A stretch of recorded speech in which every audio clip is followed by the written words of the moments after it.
Hello there. Tonight we are looking at Baltic mythology. We will explore the ancient beliefs of the Lithuanian and Latvian people, specifically their focus on forests, rivers, and sacred groves. In these traditions, nature functions as a central, holy force rather than scenery. We will identify the gods who ruled the sky, the thunder, and the dead. We will also describe the specific rituals people used to honor them and the beliefs they held regarding the seasons and ancestors. As always, I'd love to know, where in the world are you listening from, and what time is it for you? Whether you're settling into bed or simply looking for a calm way to drift through the past, I'm glad you're here. Now, let's begin.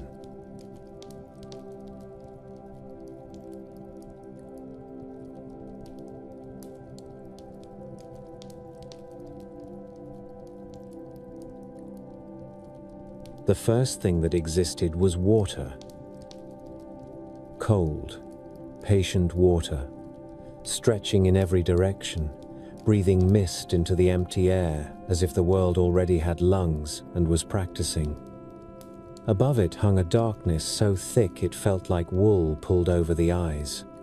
No birds, no reeds, no shorelines. Only the endless hush of deep places, the kind that makes people lower their voices even when they have no idea why. In that hush, a thought stirred, then another. Then an old presence straightened its back and looked around as if it had simply been waiting for the right moment to arrive. Dievas opened his eyes.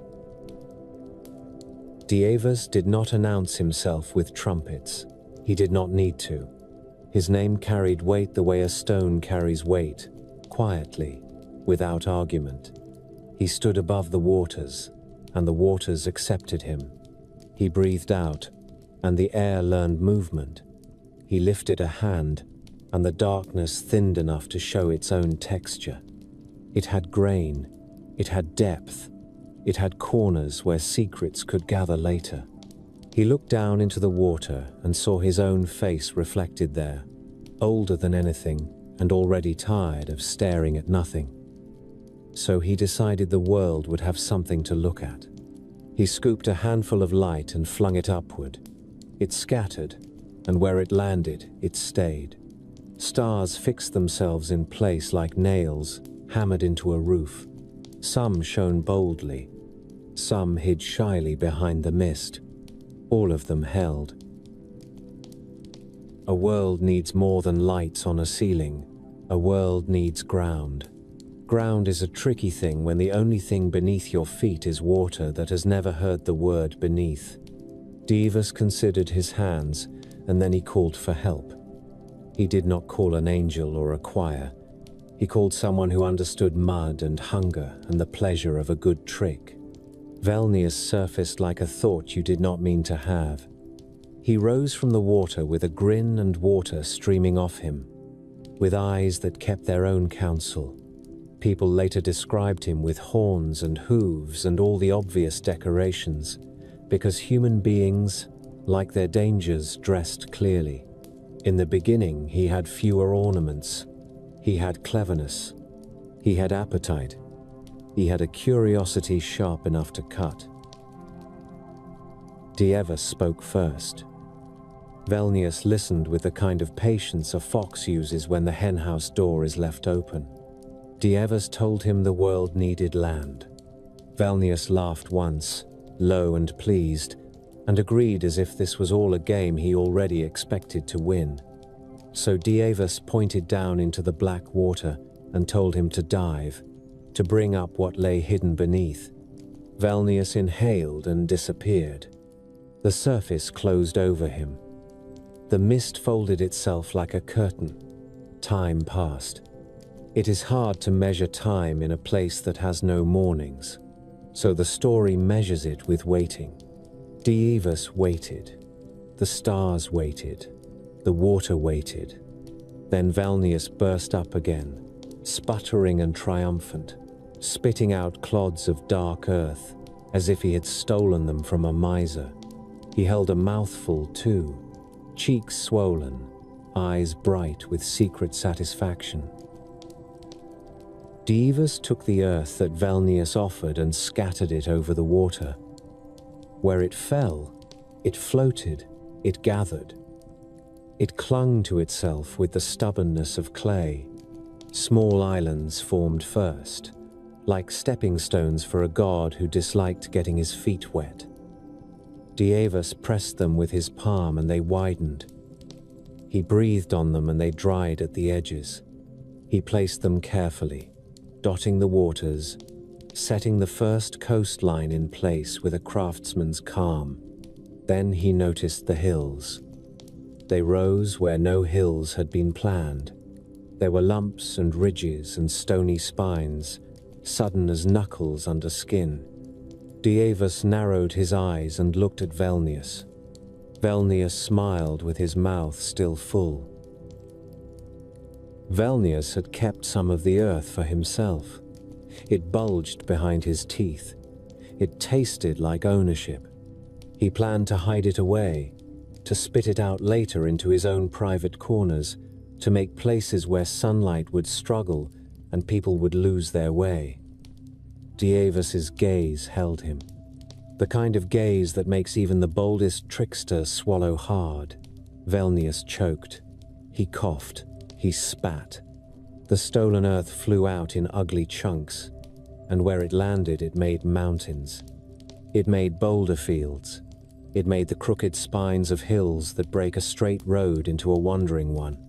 Some of it fell back into the water and sank, and those places became bogs, thick and hungry, where a man can step forward and never step out again. Velnius wiped his mouth with the back of his hand, looking offended, as if he had been robbed. Dievas said nothing. The world now had roughness. The world now had traps. The world now had character, the sort that makes stories possible.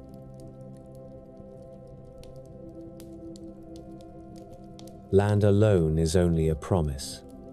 Dievas wanted life to keep its promises. He crouched and pressed his fingers into the fresh soil. He drew long lines with his nails, and they filled with water. Rivers learned how to run. He cupped his hands and poured, and lakes formed, calm and watchful. He pushed his palms into the ground and lifted, and in the lifted places the earth rose to meet the sky. He set stones down like teeth so the land could bite back at the sea. He liked balance. He liked the idea that the world could offer bread and also demand respect for every crumb. Velnius watched all of this with a look that suggested approval and also plans. In some tellings, he could not resist adding his own touches. He dragged a tail through the wet clay and left gullies and ravines. He threw stones into the rivers just to see the water argue around them. He laughed when the first whirlpools formed. The laugh stayed. Even now, when a stream gurgles where it should have been silent, people remember Velnius's amusement. Dievas then planted the great tree. He planted it the way a man plants a staff, firmly, as if he expected it to hold him up. The oak took root at once. Its roots dove down into the dark, wet places. Its trunk thickened, its branches climbed, leaves unfurled like 1,000 small green tongues tasting the air. It grew so fast the sound of it was like fabric tearing, like bones stretching, like the world making room for itself.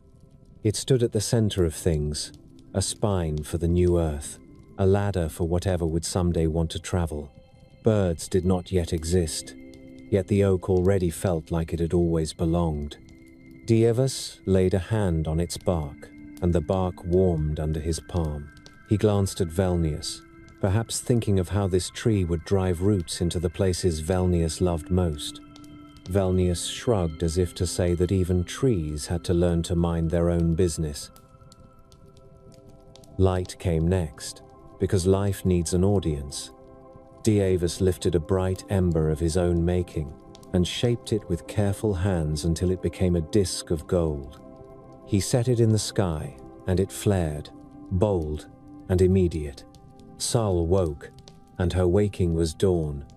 She did not drift into the world. She arrived. Her face filled the heavens, and her glance touched the damp earth until it began to steam. Where her gaze fell, mist lifted and revealed shape. The new rivers shone. The new hills cast shadows. The bogs glistened like dark eyes. Saul rolled her shoulders as if she had just put on a magnificent cloak. She looked down and smiled, and that smile told the world it could start doing things. Saul needed a path. Deivis gave her a chariot, bright as fresh metal, and horses that snorted sparks. Each morning she climbed in and drove across the sky. Each evening she reached the western edge and dipped down, disappearing beyond sight. People later argued about where she went. Some said she sailed under the world in a boat of copper. Some said she walked beneath the earth through a hidden road, with shoes made of amber so the underworld could not claim her. Some said she rested in the branches of the great oak, hanging her belt on the highest limb like a woman coming home after a long day.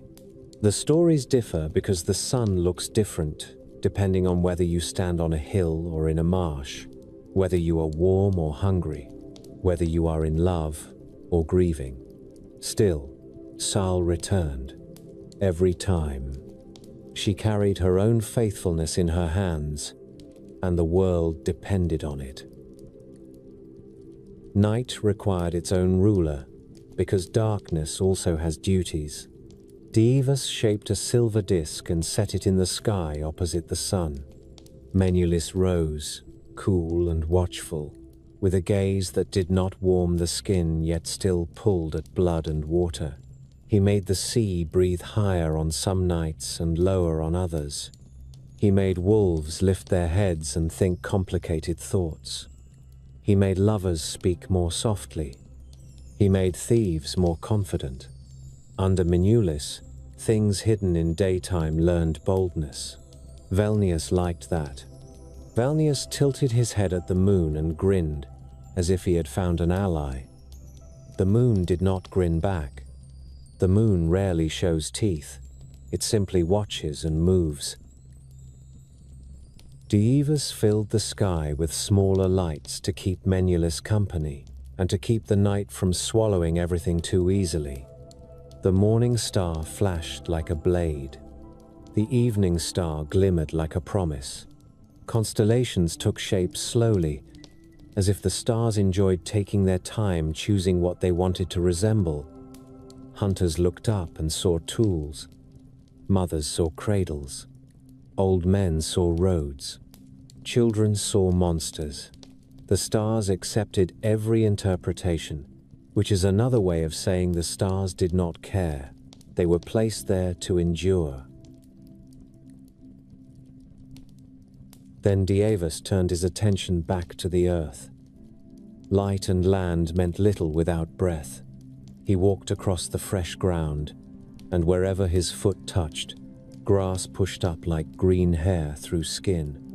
He stretched out his hand and forests rose. Pine trees climbed straight and proud. Birches flickered pale in the sunlight like bones turned to wood. Alders gathered by rivers. Oaks stood as if they had been waiting for a proper family to join them.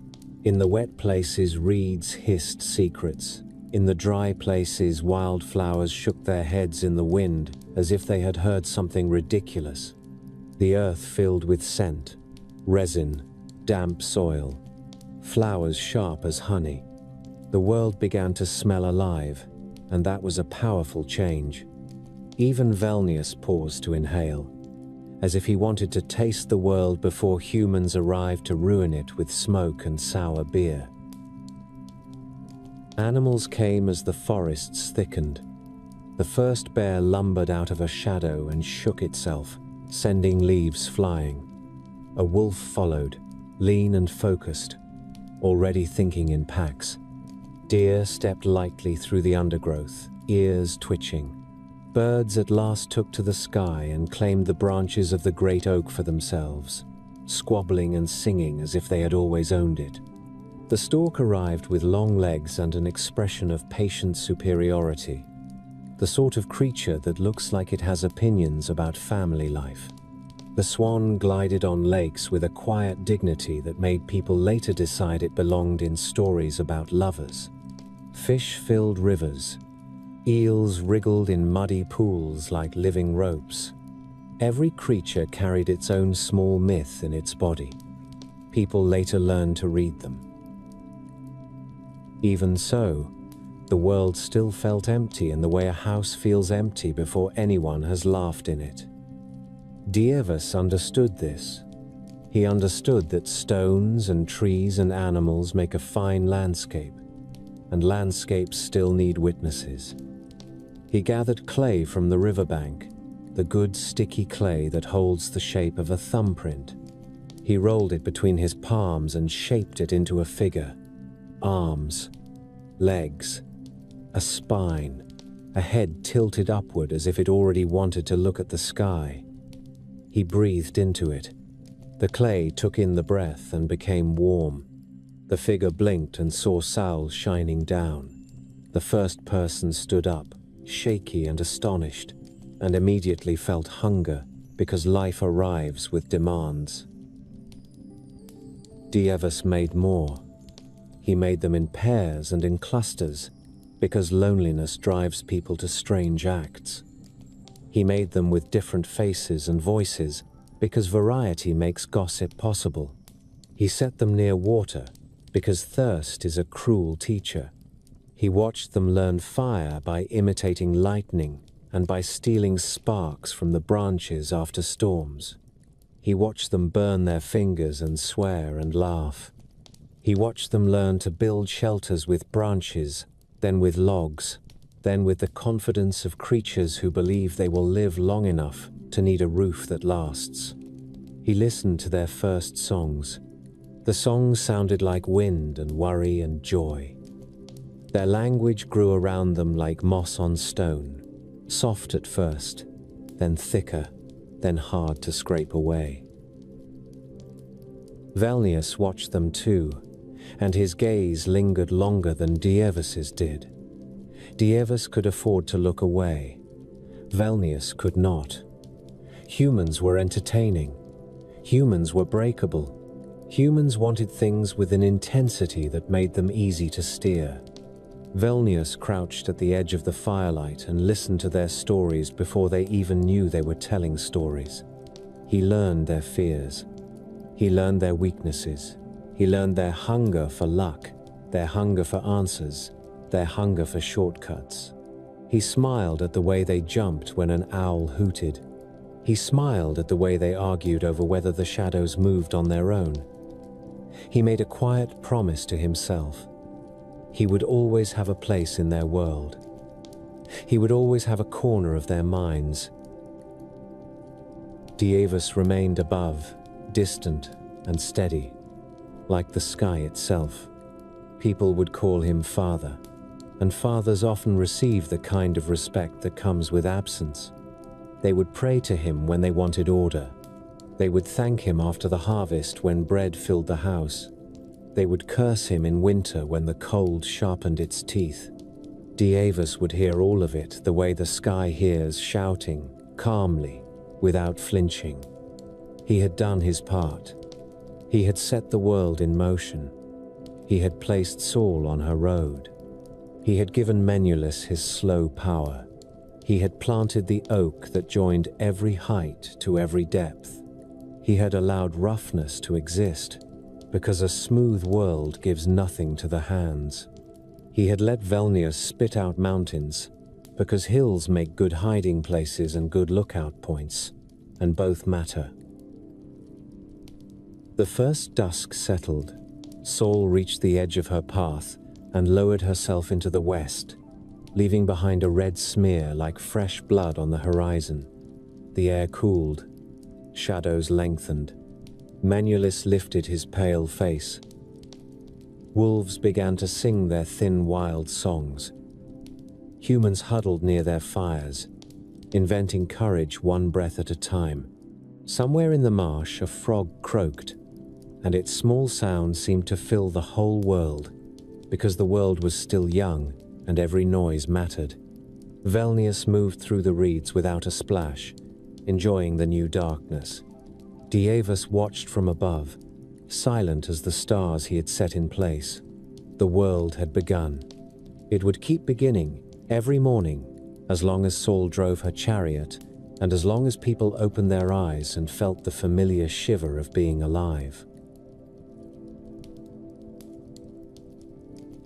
A storm came in from the west at midday. Low clouds covered the sun and turned the fields dim. Wind bent the birches until their branches scraped and rattled. Rain hit the thatched roofs in hard sheets.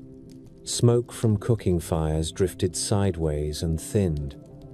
People pulled doors shut, dragged livestock closer to barns, and stacked extra wood by the hearth.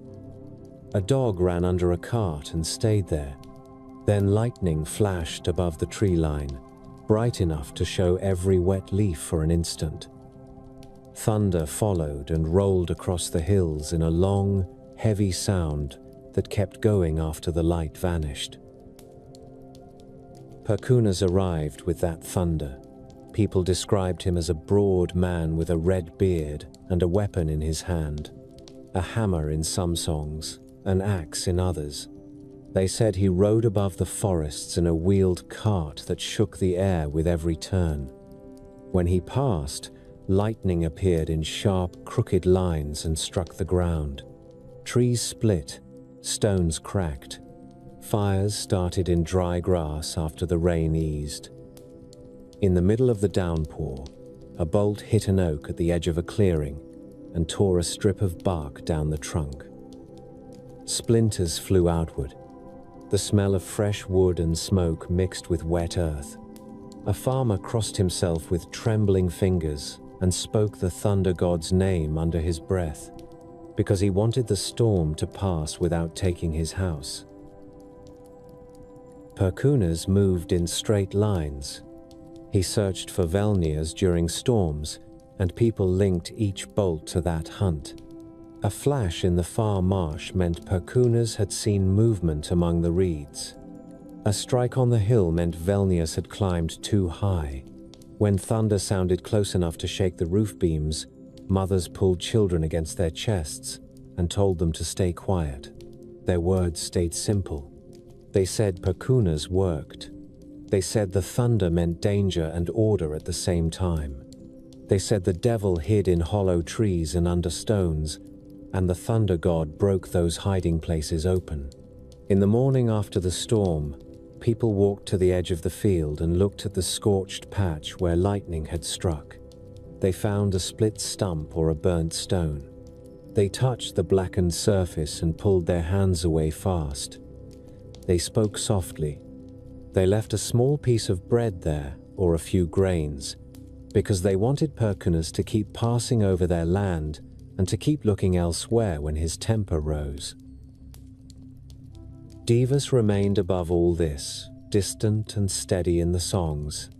People spoke his name with a different voice than they used for Perkunas. They used Perkunas when the roof shook and the air flashed white.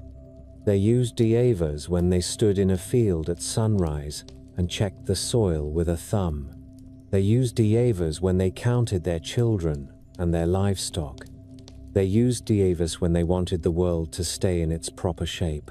The old stories placed Dievas high in the sky. They gave him a long coat and pale hair.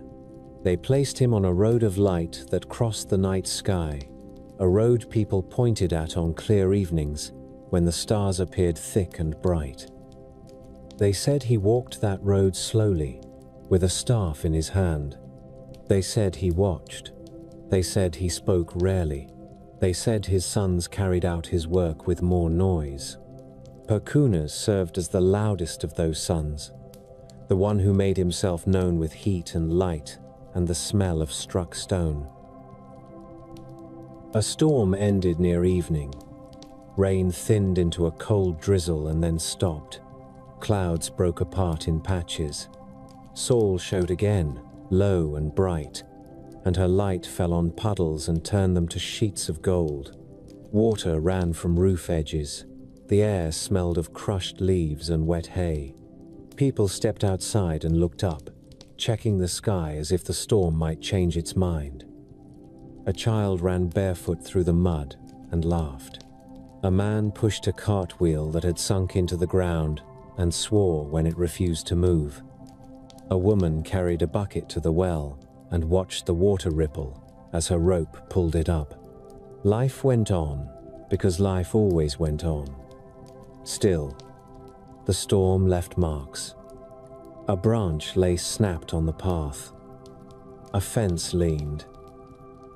A chicken moved in tight circles as if it had forgotten where the coop stood. Every mark reminded people of Perkunas, and every reminder asked for respect. They respected him in ways they could manage. They kept oak wood for special fires. They treated certain old oaks as sacred and avoided cutting them. They chose clearings near those trees for offerings during festivals. They poured beer onto the ground. They burned bits of fat and watched the smoke rise in straight lines if the air stayed calm. They placed stones in small piles at the edge of a field, and they spoke names over those stones. Some men struck 2 stones together to make sparks and let the sparks fall into dry tinder. They watched the flame catch, and they said Perkunas had given them fire. In villages, older people warned children against whistling indoors during storms. They said that sound drew attention. They said attention brought lightning. They said the thunder god disliked foolishness. People carried these rules in their bodies the way they carried the memory of a sharp slap. Saul traveled each day in full view of everyone. People watched her rise and cross the sky. They watched her light stretch across the fields and slide into the forest. They watched her reach the west and sink down. In the stories, she rode a chariot with bright horses. The wheels shone.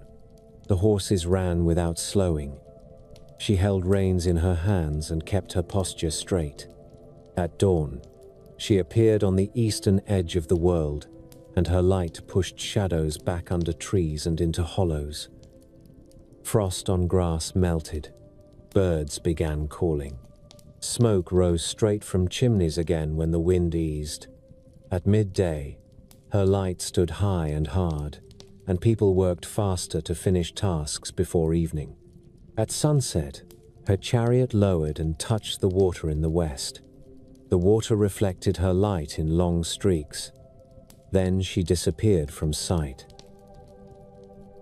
The songs gave Saul a household. They gave her daughters and servants. In Latvian singing, Dieva daily rode with her or followed behind her. They appeared as young men in clean clothes, sometimes with swords, sometimes with bridles, sometimes holding a boat oar. They moved across the sky and looked down at the earth. In some verses, Saul washed her face in the sea at dusk, and the sons of Dives waited for her at the shore. They held out a towel and a comb. They helped her climb back into her chariot for the next day. People spoke these lines while working.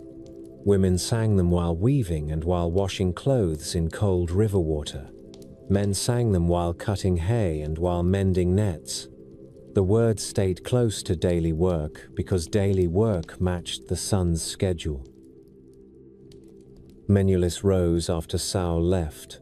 His light came in a cooler color and fell across the ground in a thin sheen. Water shone. Frost appeared earlier under his light. Faces looked pale. Shadows sharpened. Under his light, a person could walk a path and still see stones and roots, and that mattered in a forest where a fall could break a leg and end a life. People counted time by him. They watched his shape grow and shrink. They linked the full moon to certain tasks. They chose nights for travel and nights for staying close to home. They watched dogs bark at empty corners of a yard and they blamed that behavior on the moon. They watched wolves appear at the edge of a clearing and stand still with heads raised, and they remembered the same pale light in a wolf's eyes. The old tales placed Saul and Manulis in a marriage. The marriage began with a wedding that filled the sky. Saul wore bright clothing. Manulis appeared with silver on his hands and a fine belt around his waist. Stars gathered close. People later said the morning star appeared as a guest, or Seklis in Latvian songs, or Shrinia in Lithuanian, bright and sharp in the east before sunrise. The wedding lasted a single evening in the stories, because stories keep moving. Saul and Manulis lived together for a time. Days followed nights with a steady pattern. Seasons turned. Fields ripened. Then the marriage broke. Manulis saw Oshrinia and followed her. In some songs, he met her near the edge of the sky just before dawn. In others, he met her near water. Oshrinia appeared bright and quick. She kept moving. Manulis pursued her. Saul found out. The stories showed her standing in her chariot at dawn, holding the reins with tight hands, watching her husband move away from her path. She did not cry in the old lines. She showed anger in her posture and in the words she used. The situation pulled Perkunas into the conflict because Perkunas enforced rules. Perkunas disliked broken oaths.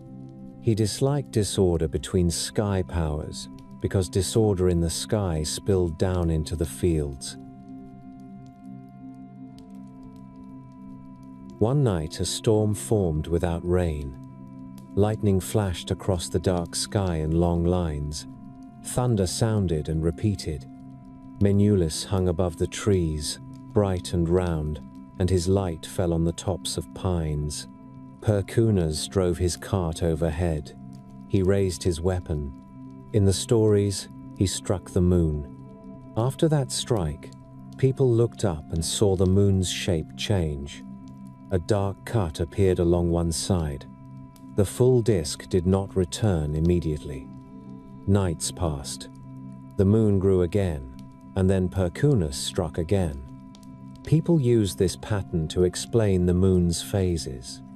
The story gave a reason with faces and action. It gave a punishment with a visible result. It gave Saul a form of justice without giving her a simple reunion. Saul continued her travel. She rose each morning. She crossed the sky. She sank each evening. She carried heat into late spring and early summer. She carried weak light into winter, and people watched her path stay low and short then. They built their lives around those changes. They stored grain and smoked fish. They cut wood. They repaired roofs. They chose spouses and held weddings during seasons with long days because work and celebration fit better then. During dark months, people stayed closer together. They told stories. They sang. They listened for wolves beyond the village. They watched the moon through cracks in shutters. They watched the stars. Dieva daily appeared again and again in those songs, often near water. In one set of verses, Saul crossed the sea at evening and sank too far. Her chariot slipped. Her horses struggled. The water reached up to the axle. Dieva daily rowed to the shore. They carried a boat and pushed it into the water. They rowed out. They lifted Saul back into the chariot. They brought her to land. The action stayed direct. People liked this image because it showed help arriving in time. It also placed the sea as a border that could swallow even the sun, and that felt familiar to anyone who had watched a storm drive waves hard against rocks. The sea had its own powers in Baltic belief, and people spoke of Mother Sea in Latvian songs. They described her as a woman who lived under the water, with long hair and heavy clothing. They described her hands closing around ships. They described her giving fish, and taking lives. Fishermen went out anyway because their children needed food. They kept small rituals. They threw a first fish back into the water sometimes. They spoke a name over it. They watched the water's surface and judged whether it looked calm enough. They knew calm water could change fast. They carried that knowledge into every story of Saul sinking and rising again. Perkunas also held a place in daily lore. People blamed him for lightning. They credited him for rain. They also linked him to judgment. When a person stole from neighbors, elders sometimes spoke of Perkunas as a witness. When a person lied in a public meeting, someone might glance at the clouds and tighten his mouth. The fear of thunder served as a leash on behavior. It worked because it felt immediate. Anyone could hear thunder. Anyone could watch lightning strike a tree and split it. Anyone could smell smoke and see a fire start. People did not need priests or books to understand that. They only needed to stand outside during a storm and watch. Velnir stayed present even in this chapter of sky powers because he moved where people moved. He appeared in old tales as a figure who offered bargains. He offered a quick way to gain money or cattle. He offered a way to win a court case. He offered a way to heal a sick child. He asked for payment. He asked for a soul or a promise or a piece of a person's future. People told stories where a clever farmer tricked him, where a priest drove him off, where Perkunas chased him into a bog. People listened and laughed because laughter served as another leash. A person who laughed at the devil felt braver for a moment. Bravery helped on nights when wolves called close and the moon shone bright enough to show a shadow moving between trees. As the years passed in the telling, the sky remained busy. Storms crossed the land. Thunder sounded. Lightning flashed. Saul crossed overhead in her daily route. Menulus rose and changed shape. Stars appeared and vanished behind clouds. People watched and worked. They gathered hay. They hunted. They buried their dead. They named children after bright powers, after the sun, after thunder, after stars. They carried amulets carved from wood or bone. They kept pieces of amber from beaches and wore them on strings because amber caught light and looked warm against skin. They placed carved signs on doors. They respected old oaks. They moved carefully around sacred groves. They carried these habits across generations because habits kept a village alive. On a clear night after harvest, a group of men sat on a bench outside a house and drank. The air stayed cold. Their breath showed when they spoke. The moon hung above the trees in a bright half shape. Stars filled the gaps between branches. One man lifted his cup and pointed. He traced the moon's curve with a finger and said Perkunas had cut him again. Another man spat into the grass and said Menulus never learned. A third man laughed and said Saul still drove her chariot at dawn, and that fact mattered more than a husband's behavior. Their laughter sounded rough. They drank. A dog barked once and stopped. Far off, a wolf answered. The men fell quiet for a moment. Then they talked again, because speech pushes fear back a little. Lightning struck the edge of a pine stand and split the trunk from crown to roots. Bark flew in strips. Resin ran down the fresh wound. A sound followed that made the roof beams tremble. In the yard of a small farmstead, a man stopped mid-step with a bucket in his hand. The water inside sloshed over the rim and ran down his wrist. A cow in the byre kicked once against the wall. Chickens pressed into the corner of their coop. A child held a wool blanket up to his face and watched through a gap, eyes wide, breathing fast. The man set the bucket down and walked to the doorway, because he wanted to see where the next strike would land. He saw cloud cover moving low and fast. He saw rain coming in sheets. He saw the pale flash of another bolt, far off over the marsh. He spoke one word, short and careful: Perkunas. The storm moved over the fields and into the forest. Thunder followed in repeated bursts, close enough to make the ground vibrate underfoot. A thin stream on the edge of the woods rose fast and ran brown. Leaves and small branches floated along the current.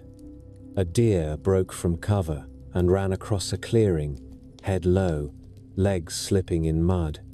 In the village, people shut shutters, tied doors, and put extra logs close to the hearth. One woman pushed a bench against a wall that had a crack from last winter's frost. Another woman pulled a pot from the fire and covered it, because she did not want sparks to leap out if the wind shifted. An old man with a crooked back walked from house to house with slow steps and told people to keep away from large oaks until the storm passed. He carried a small cloth pouch at his belt. Inside were bits of dried herb and a smooth stone with a burn mark. He showed the stone to a boy and told him it came from a lightning strike.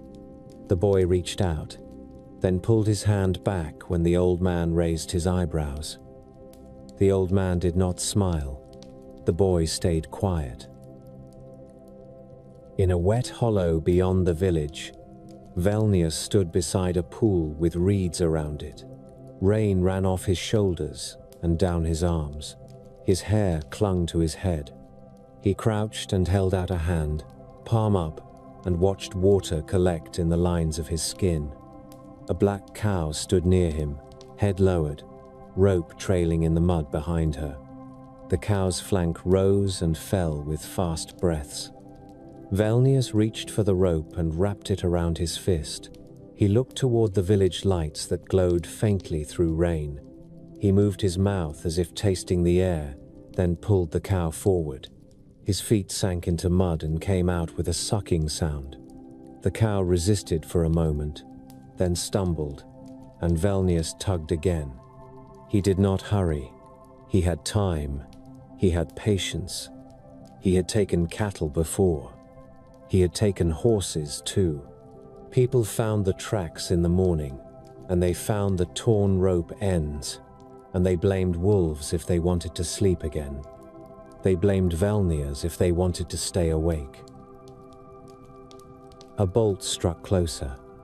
Light flashed against the wet reeds and turned each drop on each stalk into a bright point. Thunder came almost at once. Velnius lifted his chin and looked up. Another flash. Another crack. Velnius tightened his grip on the rope and stepped backward into the reeds, pulling the cow after him. The cow's hooves sank. The cow snorted and shook her head. Velnius gave a short laugh and kept pulling. He moved deeper into the wet ground, where a person could lose a boot with one careless step. He knew every hummock and every hidden pool. He chose his path by memory. He heard the storm coming nearer. He heard the sound of something moving high above, and he turned his head as if he had heard a cartwheel roll on stone. He lowered himself into a crouch and pushed the cow's head down with one hand to keep it quiet. The cow resisted, then yielded, shaking with fear. Perkunas arrived above the marsh in a burst of light. The flash lit the entire hollow for an instant. In that instant, the reeds threw thin shadows across the mud. The pool's surface showed a hard white glare. Velnius's face showed clear, teeth bared, eyes wide. Then darkness returned, and thunder hit like a blow. A second bolt struck the edge of the hollow. A tree cracked. A limb fell. Water leapt in a spray where the bolt hit near the pool. Velnius jerked back. He let go of the cow's head and dragged the rope hard, pulling the animal deeper into cover. His foot slipped, and his knee hit the mud. He swore and pushed himself upright. He moved faster now. The cow stumbled and almost fell, then found footing again. Velnius kept going, hunched low. Rain ran into his eyes. He blinked hard and wiped his face with the back of his wrist.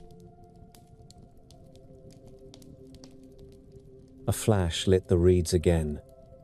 Perkunas's cart appeared above the hollow for a moment. Wheels visible, body visible, weapon raised. The next thunderclap came with a second flash, and the bolt landed close enough to throw clumps of mud into the air. Velnius flinched and threw his arm up over his head. The cow bellowed and lurched sideways. The rope snapped tight. Velnius yanked and dragged her back, teeth clenched.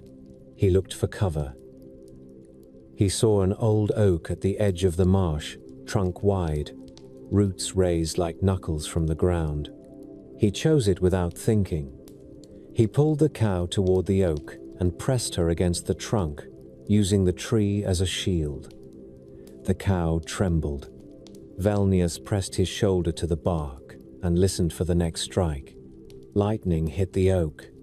The bolt cut down the trunk in a bright line. Bark burst outward. Wood splintered. A smell rose that stung the nose. The cow screamed and twisted away, rope sliding through Velnius's wet hands. Velnius shouted and grabbed again. His fingers closed on the rope, and the rope burned his palm as the cow jerked. The tree split along a deep crack. A section of trunk tore loose and fell into the mud with a heavy thud. Velnius threw himself sideways to avoid it. The cow broke free and ran, rope trailing behind. Velnius landed in the mud on his side. He rolled and pushed up. Rain poured down his face. He looked toward the fleeing cow and made a choking sound of anger.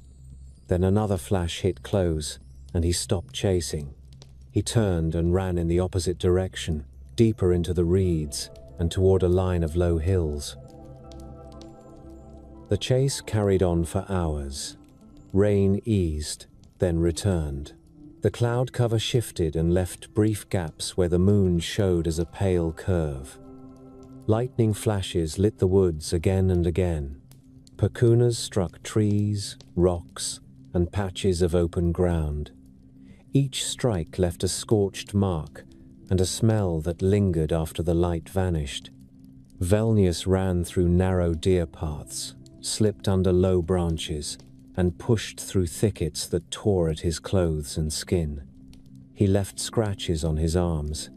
He did not stop to wipe blood away. He kept moving. He heard thunder overhead. He heard the cart wheels again and again. He guessed the direction by sound and by the timing between flash and strike. He altered his course when the strikes came too close. He climbed a slope with wet grass and loose stones. His foot slid, and he caught himself on a birch trunk. He shoved off and kept climbing. At the top of the slope, Velnius reached a patch of high ground with scattered boulders and short pines. Wind hit harder there. It pushed rain sideways. Velnius bent forward and put his hands on his knees, breathing hard. He looked back toward the forest. A bolt struck low in the trees. Another strike followed near a stream. The flashes showed brief shapes, trunks and branches, water spray, leaf clusters. Velnius spat and straightened. He moved toward a boulder large enough to shelter him. He pressed his back against the stone and turned his head to listen. Another flash lit the hilltop. The sound came at once. Perkunas had closed the distance. Velnius took a handful of wet soil and smeared it across his face and hands. He crouched lower behind the boulder. He pulled his knees to his chest and held still. Wind carried the smell of smoke from somewhere down slope, where a strike had set dry needles burning under a pine. The fire was small, and rain kept it from spreading fast. yet it gave off a sharp smell. Velnius watched the edge of the boulder and waited. Lightning flashed again. In that flash, he saw Perkunas above him, standing with feet planted wide, weapon raised, hair and beard wet, eyes fixed on the hilltop as if searching for a moving shape. The next strike hit the ground nearby and threw dirt into the air. Velnius ducked his head and covered his ears. The thunderclap hit hard, and the sound made his jaw tighten. Perkunas stepped forward and planted one boot on a rock. He scanned the hilltop. He turned his head slowly from left to right.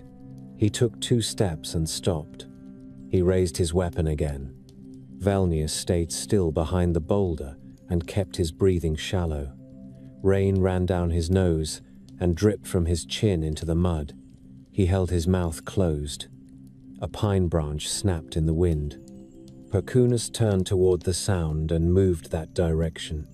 Velnius waited until Perkunas's back faced him. Then he slid sideways on his belly and pushed himself around the far side of the boulder. He stayed low and crawled toward a cluster of rocks. His hands pressed into wet grass. His elbows soaked through. He moved slowly, keeping his body close to the ground.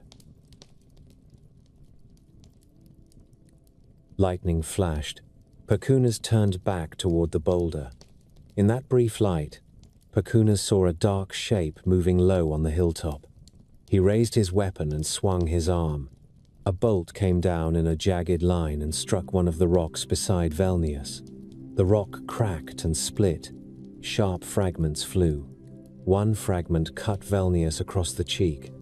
Blood ran down into the mud. Velnius made a short sound through clenched teeth and sprang up. He ran full speed toward the edge of the hill, feet slipping on wet grass. Perkunas followed at once. Another bolt struck in front of Velnius and ripped up a strip of ground. Velnius jumped it. His foot caught the edge and he stumbled, then recovered. He reached the slope down and threw himself into a run that turned into a slide. Mud coated his legs. Stones jabbed his shins. He kept going. Down in the forest, the rain thinned. The air still held moisture. Leaves dripped. Velnius ran between trunks with no pauses. He headed toward a creek where the ground dropped into a narrow channel. He reached it and leapt, landing on the far bank with a slip and a hard impact. He grabbed a sapling and used it to pull himself upright. Behind him, lightning flashed again and struck the hilltop. Thunder followed. The flash showed Perkunas at the edge of the slope, weapon raised, shoulders squared. Velnius did not look again. He ran along the creek bed where the bank rose on either side, giving him partial cover. Water ran fast in the shallow channel. He splashed through it and sent droplets in a spray. The creek turned and wound through the trees. Velnius followed every bend. He hoped the water and the trees would break the line of sight. A strike hit the creek bank behind him and collapsed a section of earth into the water. Mud and roots slid down. The creek choked and swirled, and water rose around the new debris. Velnius ran faster. He reached a place where the creek passed under a fallen tree. The trunk lay across the channel, thick and slick. Velnius ducked under it, water up to his thighs, and felt bark scrape his back. He came out the other side and kept moving. His breathing came in harsh bursts. His legs began to burn. His hands shook from strain. He still ran. People in the villages heard the storm and tried to read it. An old woman sat near her hearth and listened to the timing of thunderclaps. She counted on her fingers. She decided the chase had moved toward the northern bogs. She told her daughter to keep the door shut and to keep a bowl of water ready in case lightning started a fire in the roof. The daughter nodded and fed another log to the fire. A man in another house drank and listened. He said Velnius had stolen another cow again. His brother told him to keep his voice down. The man snorted and drank again. A child in that house asked what Velnius looked like. The brother told the child to stop asking questions. The child kept asking. The brother described horns, a tail, and hooves, because those details helped a child draw a clear picture. The child pictured it and pressed closer to the fire. In the morning, the storm ended. Clouds broke apart. Sol rose and shone on wet fields. Puddles reflected the sky. Smoke rose from chimneys again. People stepped out and inspected the damage. One man found his fence down where a tree had fallen. Another man found a burnt patch near his barn where lightning had struck close. A woman found a dead crow near the road, feathers wet and stuck together. The old man with the pouch walked to the edge of the forest and found the split oak by the marsh. He touched the torn bark with a careful hand. He stepped around the scattered wood. He found black scorch marks. He found deep grooves in the mud where something had run hard through the reeds. He followed those marks for a short distance and then stopped. He did not want to follow further. He turned back toward the village and said Perkunas had passed close. People listened. They nodded. They spoke Perkunas's name again, quiet and respectful. Velnius stayed alive. He always stayed alive in the stories, because people kept finding lost cattle, cracked stones, and burnt trees. They kept hearing thunder. They kept seeing lightning. They needed an enemy for Perkunas to chase. They needed a reason for storms to strike unevenly across fields. They needed a face for the misfortune that arrived without warning. They kept the story sharp by keeping it physical. A burnt stump, a dead animal, a missing cow, a man who slipped in a bog and came out covered in black mud, shaking, eyes wide, saying he heard laughter from somewhere near the reeds. Perkunas kept returning as well. Storm after storm crossed the land through spring and summer. Thunder rolled, lightning struck, rain fell hard and then eased. The fields drank and grew. Rivers rose and then dropped. The cycle continued, and people lived inside it with the habits that kept them alive. They kept oak groves. They kept offerings. They kept rules during storms. They kept stories that placed Perkunas above, weapon raised, chasing a running figure through wet reeds and over broken ground.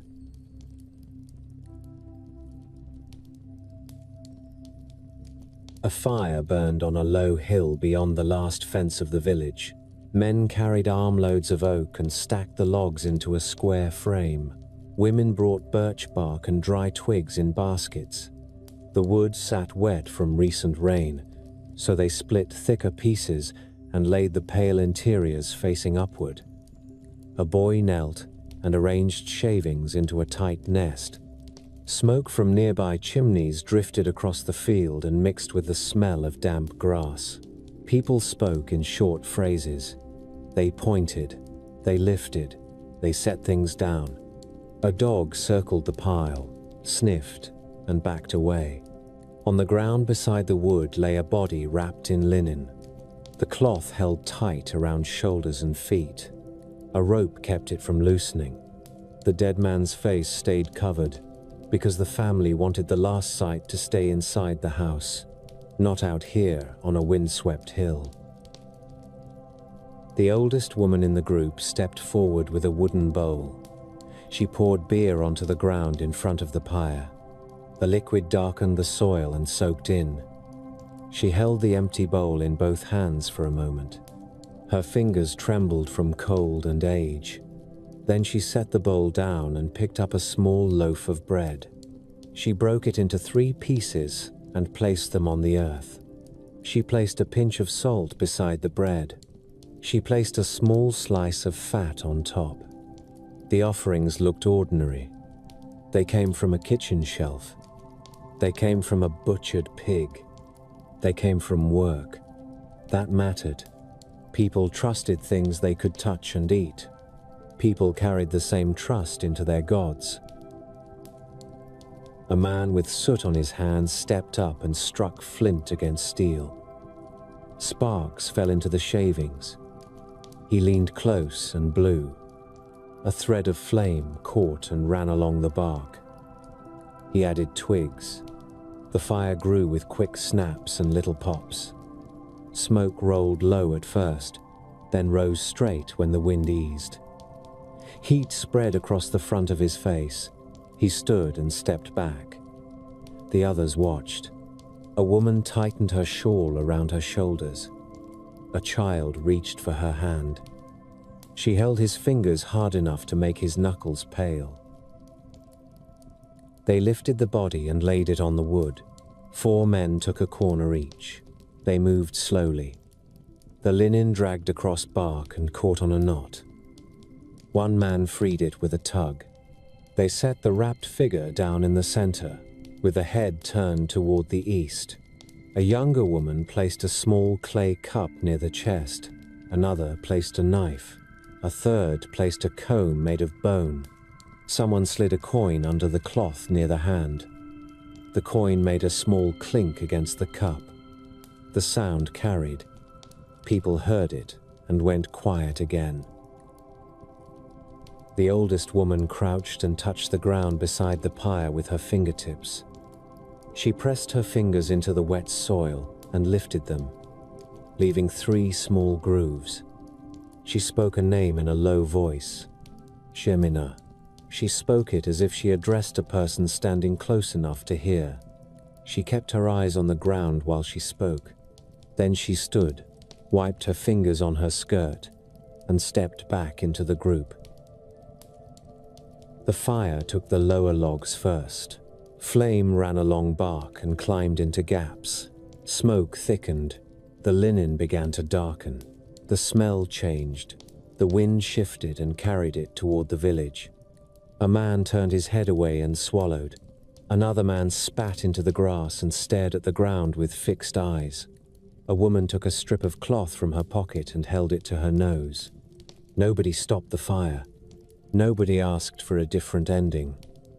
People came here because they had followed an old rule, and because the dead man's family demanded the rule be followed exactly.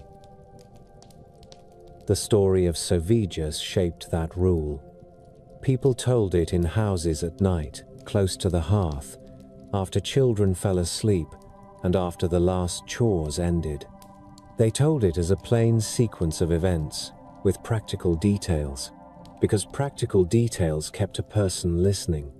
Sovijas lived as a man among men. He hunted, he ate meat, he cut with his own knife. He walked in forest shade and stepped over fallen trunks. One day he went out and took a wild boar. The boar ran through brush and into a clearing. Sovijas followed and drove his spear into the animal's side. The boar squealed. Blood ran onto leaves. Sovijas put his weight on the spear and held the boar until it stopped moving. He knelt, cut the belly open, and cleaned the animal. His hands grew slick with blood. He wiped them on grass. He carried meat home. Soon after, Sovijas died. Death arrived the way it arrives for everyone. His breathing stopped. His skin cooled. His mouth fell open. His family washed him and laid him on a bench inside the house. They covered mirrors and closed shutters. They placed candles nearby.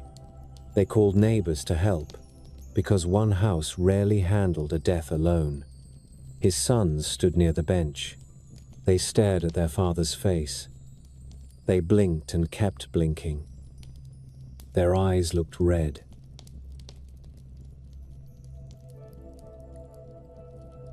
They buried him in the earth. They carried him out and dug a pit. They lowered him down. They filled the hole with soil and stamped it flat. They placed a stone at the head. They went home and ate little.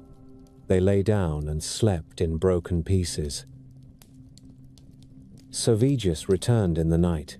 He came to his sons while they slept.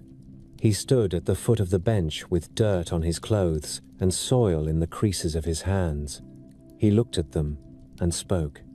He said the earth pressed hard on his body. He said worms crawled over his skin. He said the cold entered his bones. His sons sat up with sweat on their faces. They rubbed their eyes.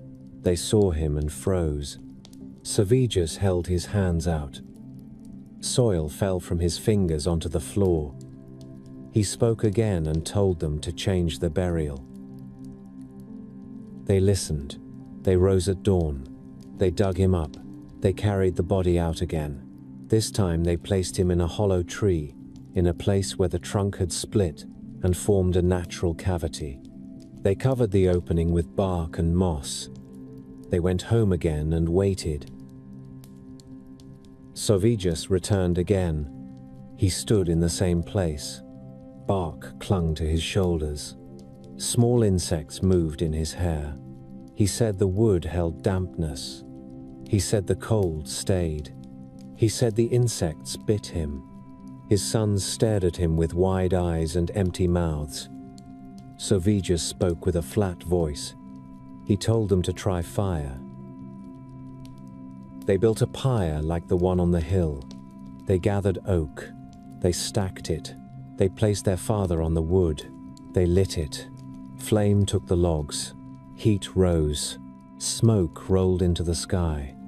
The body burned. Ash fell. Bones cracked. When the fire died down, they raked the remains into a clay urn.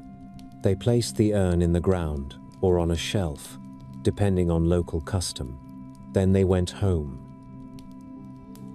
Sovigus returned a third time. He stood in the doorway and looked different. His clothes looked clean. His face looked calm. He told his sons he had found rest. He told them the fire had warmed him. He told them the fire had carried him to a better place. He spoke with an even voice. His sons sat still and listened. They wanted to ask questions, yet their tongues stuck to the roofs of their mouths. Sovigus turned away and walked out through the door. He did not return in the same way again. After that, people spoke of Sovigus as a guide for the dead. They said he knew the way. They said he moved between houses and graves. They said he recognized each soul by voice, because he had once been human and had once sat by a fire with others. The story also spoke of gates. It said, Sovigus traveled through the underworld and came upon 8 gates. Each gate stood closed. Each gate carried a guard. Sovigus tried to pass. He pushed and pulled. He called. He waited. He made it through one, then another. The story counted the gates because numbers gave structure to fear. At the 9th gate he called for help. One of his sons came and opened it for him. Sovigus stepped through and entered deeper ground. People described that underworld in physical places they knew. They spoke of low caves where water dripped from stone. They spoke of narrow tunnels where a man had to turn his shoulders sideways. They spoke of pits where roots hung down like ropes. They spoke of damp air that made a torch burn low and smoky. They spoke of insects and the sound of running water. They spoke of mud that clung to boots and made each step heavy. They spoke of the smell of wet stone and rot. When a person lived near bogs and forests, those details felt more believable than gold halls and marble stairs. Velnius ruled much of that underground in the stories. People imagined him in different forms. Some pictured a man with a broad back and heavy arms, wearing dark clothes that stayed damp. Some pictured horns and hooves. Some pictured a creature with a blunt face, thick lips, and eyes that watched without blinking. All versions shared the same habits. Velnius hid. Velnius listened. Velnius waited for someone to step wrong. He lived under stones and inside hollow trunks. He moved through marsh fog and appeared on paths at night. He approached travelers who carried sacks of grain or a pouch of coins. He offered a bargain in a friendly voice. He held out a hand. He asked for a promise. A man once walked home late after a market day. He carried a sack of salt and a bundle of cloth. The road ran through trees. The moon gave enough light to see the pale trunks of birches. The man heard a sound behind him, a footstep in the leaf litter. He stopped. The sound stopped. He turned and saw a figure standing at the edge of the path. The figure wore a cap, pulled low. The man tightened his grip on the sack. The figure raised a hand and spoke in a calm voice, offering to carry the sack for a time. The man looked at the figure's boots. They looked clean. The road ran wet and muddy. The man stepped back. He spoke a short refusal. He kept moving. He heard the footstep again, closer this time. He reached into his pocket and held an iron nail in his fist. The nail bit his skin. He kept walking until the trees opened and he saw the first fence of his village. He stepped through the gate and looked back. The path stood empty. People told that sort of story without decoration. The story fit their lives. It matched their roads. It matched the way fear arrived in a forest at night. It also matched the way a person took comfort in a small piece of iron pressed into a palm. The gods in this chapter lived in earth and under earth, and people met them through soil, graves, fire, and the dark spaces between trees. A funeral pyre burned. Ash fell, an urn cooled. A table stood set for unseen guests. A door stayed unlatched for a time. A man carried an iron nail and reached home with sweat on his back.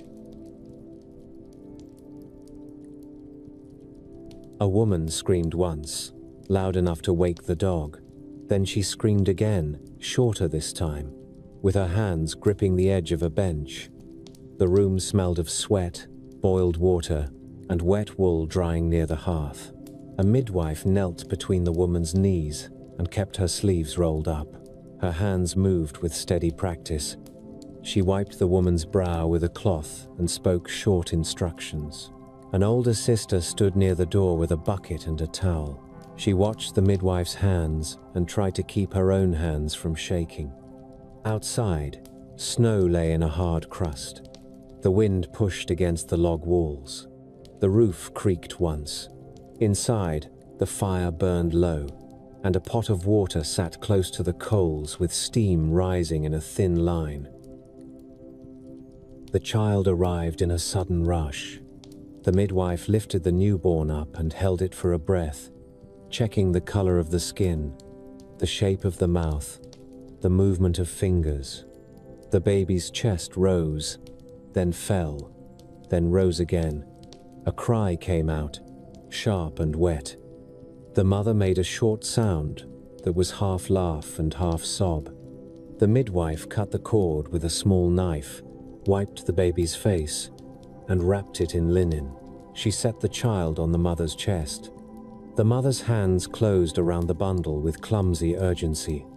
The older sister stepped forward and pressed her palm to the baby's back through the cloth. She felt the small movement. She nodded once, hard, as if she had received an order. In the corner of the room, near the hearthstones, 3 women stood close together. None of the others had heard the door open. None of the others had seen footsteps in snow outside. They wore simple clothes, linen and wool, with their hair covered. One held a small bundle of flax. One held a wooden spindle. One held a knife with a narrow blade. The midwife glanced toward them for a moment and then looked back down at the mother and child, as if she had decided that looking longer would cause trouble.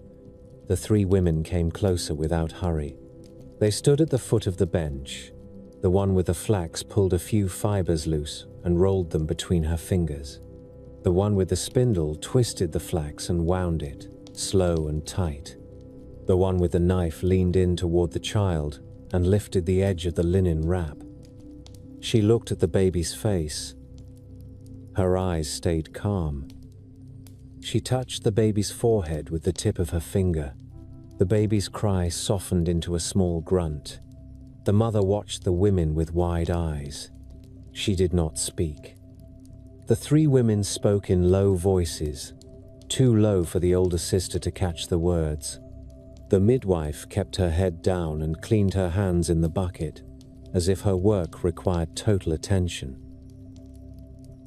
When the three women stepped back, the one with the spindle tucked it under her arm. The one with the knife wiped the blade on her sleeve. The one with the flax tied the last loose fibers into a small knot and placed it on the hearthstone. Then they turned and walked to the door. The latch lifted without a sound. Cold air entered in a quick gust. The dog growled once and stopped. The three women went out. The door shut. The latch fell into place. The midwife exhaled through her nose and reached for a cup of water. The mother shifted the baby higher on her chest and held the bundle close. The older sister stared at the hearthstone where the knot of flax sat. She did not touch it. She did not move. People spoke of Lima on nights like this. Some spoke of her as one woman. Some spoke of her as three, and named them Lima, Kata, and Dekla in Latvian songs, or spoke of Lima together with other fate women in Lithuanian telling. People kept the details consistent in the way people keep details consistent when they need them to stay steady. The fate women arrived at birth. They looked at the child. They spoke. They left. The child grew into the words. That was the rule, and people followed rules they could not bend. A father might drink and boast and shout at his neighbors. He still kept his voice low when the midwife said Lema had come. A grandmother might slap a boy for stealing apples. She still set out a cup of beer and a slice of bread near the hearth after a birth. A mother might complain about the price of salt. She still hid the scissors and needles because she did not want sharp metal left out when fate women walked through her house.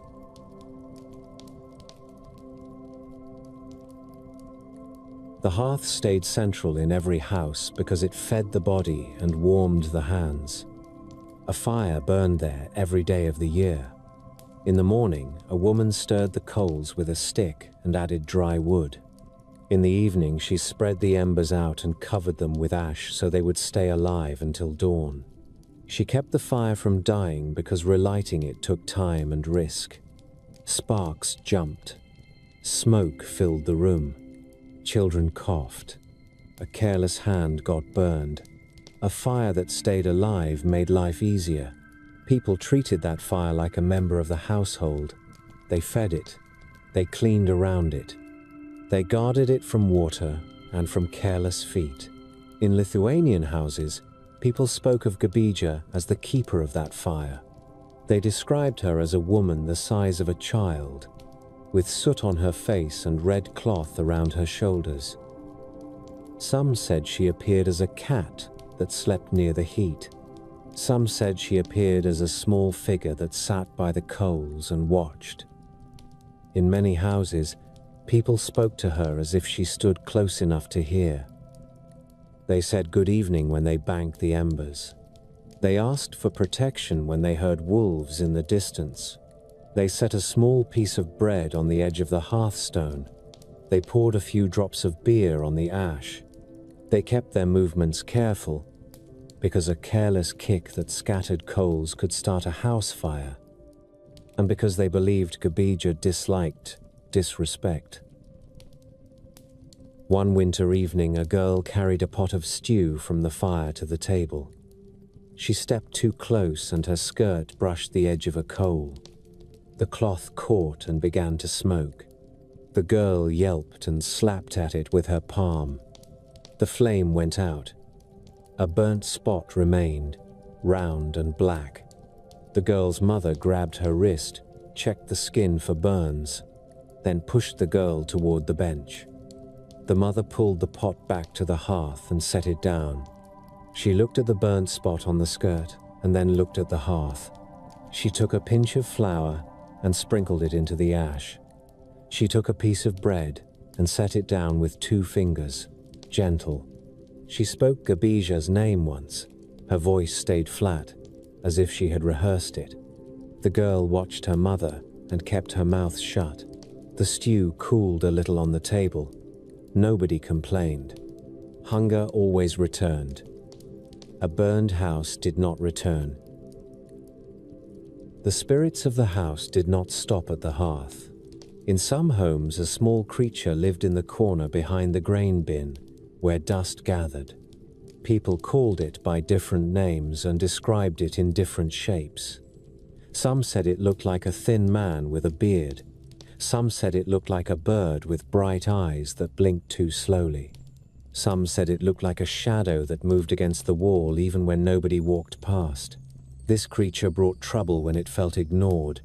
It knocked over bowls. It made milk sour. It made a baby cry at night. It also brought luck when it felt fed. A woman left a spoonful of porridge in a small dish near the grain. She left it before bed. In the morning, the dish stood empty. The woman felt relief and did not speak of it outside the house. She still told her children to keep their hands off the dish. She still scolded them for laughing too loudly near the corner. Children laughed louder when told to keep quiet, and then they cried later when something pinched them in the dark. In Lithuanian stories, an Aitvaras visited certain houses. People described it as a creature that flew at night, sometimes as a fiery streak in the sky, sometimes as a bird with a long tail, sometimes as a snake that moved through the air. A man who wanted wealth fed it. He cooked pancakes and set them on a plate near the chimney. He placed a bowl of milk beside them. He shut the door and waited. On the next day, the man found a few coins under the bench, or found a sack of grain fuller than it had been the day before. He smiled and said little. He bought new boots. He bought a better knife. He bought more beer. His neighbors watched him with narrowed eyes and asked questions. He shrugged and said he had worked hard. Everyone in the village worked hard. The neighbors talked at the well. They talked near the sauna. They talked during funerals and weddings, because people talk at every event that keeps them together. The man kept feeding the Aitvaras because the coins kept coming. His wife frowned when she cooked extra pancakes in the middle of the week. She did it anyway. She placed the plate near the chimney with tight lips. One night she woke and heard a scratching sound near the roof. She sat up and saw a faint red glow in the corner near the stove. She held her breath. The scratching stopped. The glow faded. She lay back down and stared at the ceiling. In the morning, she found a dead mouse near the threshold, stiff and twisted. She swept it out with a broom and rubbed her hands hard on her apron as if that could remove the feeling from her skin. The man found a silver coin under the bench and grinned. He put it in his pocket and walked out whistling. His wife watched him go. She said nothing. She kept the children close that day. Fields carried their own spirits, and people met them during work that bent backs and blistered hands. In late summer, when grain stood tall and dry, men and women cut it with sickles and stacked it in sheaves. The air filled with chaff. Sweat ran down spines. Flies gathered on faces. Children ran between stacks until someone shouted at them. As the work went on, people watched for a sign called jumis in Lithuanian custom. It appeared as a double ear of grain growing from one stalk, or as two ears pressed close together. When someone found it, they stopped cutting for a moment and called others over. They held the stalk up and showed it. They spoke with pleased voices. They tied the stalk with a piece of red thread and set it aside. Sometimes they braided it into a wreath. Sometimes they placed it above the door. Sometimes they carried it to the barn and hid it among the stored grain. They believed it brought a fuller harvest, and they acted as if belief required a physical object. People often believe in what they can hold. A young man once found Jumis near the edge of a rye field. He lifted the stalk and turned it in his fingers, checking the shape twice. He called his mother. She walked over with her sickle in one hand and a rag in the other. She wiped sweat from her face and leaned in. She nodded, her eyes softened. She took the red thread from her pocket and tied the stalk. The young man grinned and looked around to see who had watched. A neighbor woman raised her eyebrows and smiled with a knowing expression. The young man's grin tightened. He liked luck. He also liked the idea that everyone saw he had found it. His mother tucked the tied stalk into her apron pocket and went back to cutting. Her hands moved fast again. The sun stayed hot. The work stayed heavy. The sign stayed small and real in her pocket, pressing against her hip as she moved. Forests held spirits that kept a wider distance from the hearth and the barn. People entered forests to cut wood, to hunt, to gather berries, to find mushrooms. They entered with knives, with baskets, with dogs, with caution. They knew how quickly a path could disappear among trees. They knew how quickly a person could circle back to the same stump again and again. They knew how easily a fog could hide a familiar clearing. They carried these facts in their legs and in their shoulders, and they turned them into stories about beings who lived among trunks and under roots. In Lithuanian telling, Lormias appeared near water and near forest edges. People described them as women with long hair and pale skin, sometimes with animal feet, sometimes with hands that looked normal, until a person stood close and saw the fingernails too long and too hard. Some said Lormias wore clean linen and carried combs. Some said they wore nothing and moved with their hair covering their bodies. Many stories placed them near a river where women washed clothes. A Lormi sat on a flat stone and beat linen with a wooden paddle. Her arms moved with steady rhythm. Water splashed. The linen slapped against stone.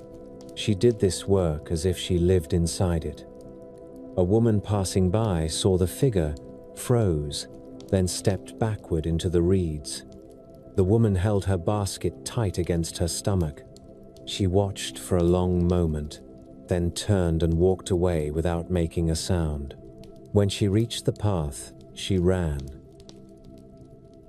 Lormias also appeared in barns and near cradles, and those stories carried a darker tone. A baby cried at night. A mother rose and walked to the cradle with tired eyes. She lifted the child and felt the body go limp in her arms, then go stiff again. The baby's face looked strange in the firelight. The mother's heart beat faster. She checked the child's mouth, the child's hands, the child's hair. She saw something that did not match her memory. She backed away from the cradle and reached for a rowan branch hung above the door. She held it in one hand and the baby in the other. She called out loud for her husband. The husband woke with a start and grabbed his knife. He came to the hearth in 2 steps. He looked at the baby and saw the same wrongness. He did not ask questions. He pulled the sauna door open and let cold air in. He set the baby down on the threshold for a breath, as stories instructed, because the sudden chill forced the hidden creature to react. The baby screamed. The scream sounded too harsh. The husband raised the rowan branch and struck the floor beside the baby once. The mother stood with her hands over her mouth. Then the baby's face shifted, and the husband's own child appeared again. red-faced and wailing, with spit on her chin and tears in her eyes. The husband lifted her up and pressed her against his chest. He rocked her until her cry softened. The mother sank onto a bench and began to shake. In the morning, the family hung more rowan above the door and placed iron near the cradle. They did it without discussion. They did it as a routine, the way people mend a roof after a storm. In Latvia, stories named Ragana as a witch who lived outside the village and knew herbs, milk, and sickness. Some tales made her an old woman with grey hair and a bent back. Some tales made her a younger woman with strong arms and a sharp mouth. People described her house in physical terms. It stood near a stand of alder trees. Smoke rose from its chimney. A fence leaned. A black cat moved along the fence rail with slow steps. A pile of bones sat near the back wall, from rabbits and chickens and fish. Ragana came to market sometimes with a basket of dried plants. She sold them with a flat voice. She watched buyers with steady eyes. A man bought a bundle and joked to hide his fear. Ragana did not laugh. She counted the coins, placed them in her pocket, and walked away. When a cow stopped giving milk, neighbors whispered Ragana's name. When a child developed a rash that spread fast, neighbors whispered Ragana's name. When butter failed to form in a churn, neighbors whispered Ragana's name. Some of these problems came from spoiled feed and dirty water and poor luck. People still wanted a person to blame. A named enemy made anger easier to carry. A named enemy also made a solution easier to imagine. A woman might carry a bowl of milk to the crossroads and pour it out. She might do it at dusk. She might look over her shoulder while she poured. She might hurry home and shut her door. The next day, if the cow gave milk again, she felt relief. She told nobody what she had done. She still slept better. Lema did not limit herself to birth. People said she attended weddings. A bride stood in a yard wearing a wreath of flowers and a wool skirt woven with bright stripes. Her hair lay braided down her back. Her hands trembled while she held a cup. The groom stood beside her with a belt tied tight around his waist. He looked toward the guests and tried to keep his expression steady. An older woman stepped forward and lifted the bride's chin, as if checking a horse. She nodded and spoke a blessing. In some houses, women left a small offering for Lema on a shelf, a piece of bread or a coin. They did it before the wedding procession left the house. They did it while guests talked and laughed outside, because the house held its own rules. Lema's presence meant the future would follow a shape. People wanted that shape to include healthy children and full barns. They acted accordingly. On midsummer night, people lit fires on hilltops. They carried torches from the hearth and placed them into piles of wood prepared earlier. Flames rose. Sparks flew upward and vanished. The smell of smoke covered the smell of grass. Young men jumped over the fire in quick leaps. Their boots landed hard on the far side. Young women followed, skirts lifted in their hands to keep cloth from catching. Some couples jumped together, hands clasped tight. They laughed when they landed. Older people watched and drank. Someone played a simple tune on a pipe. People sang. They kept singing even when their voices grew hoarse. In the dark beyond the firelight, the forest stood close. People believed beings moved there. They believed lawmies watched the celebration. They believed witches walked farther from the fire, counting the couples, choosing targets. People threw salt into the flames. They threw herbs. They tied wreaths and floated them on water to see where they drifted. They walked into the woods to search for a fern flower. a thing said to appear only on that night. They walked with a friend or a lover, because walking alone felt too risky. A boy walked into the woods on midsummer with a knife at his belt and a wreath on his head. He had drunk beer behind his father's back and felt bold. He pushed through ferns and brush and followed a deer path until the fire sounds faded behind him. He stopped when he realized he could not hear singing anymore. He listened. He heard frogs near a pond. He heard a bird call once. He heard his own breathing. He moved again and reached a small clearing with a flat stone beside a stream. A woman sat on the stone, combing her hair. Her hair hung long and wet, and the comb moved through it with slow strokes. She looked up and saw the boy. Her eyes stayed bright in the dim light. The boy stopped. His mouth opened, then closed. The woman set the comb down and stood. She took one step toward him.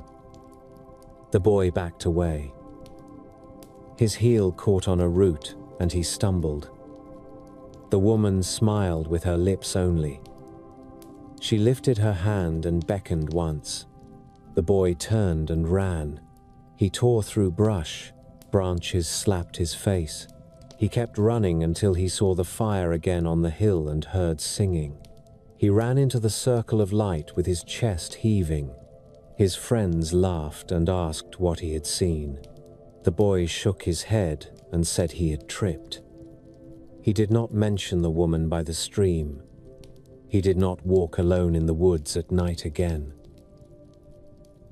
These spirits filled daily life because daily life offered endless entry points.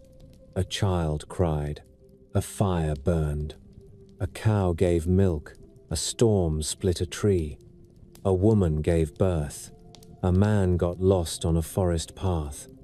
People built actions around these moments. They poured beer onto soil.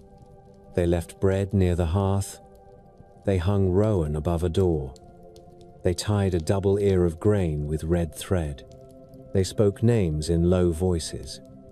They did it with hands and objects, because hands and objects stayed available even when answers stayed out of reach. Waves struck the beach in steady sets, and foam slid back over pebbles and wet sand. A line of pines stood behind the dunes. Their trunks rose straight, and their needles held droplets from a recent squall. A fisherman named Castitis walked along the waterline with a net folded over his shoulder and a knife at his belt. His boots sank a little with each step. He watched the surface for fish movement near the shallows. He carried a small sack for his catch. The wind pushed salt spray into his face.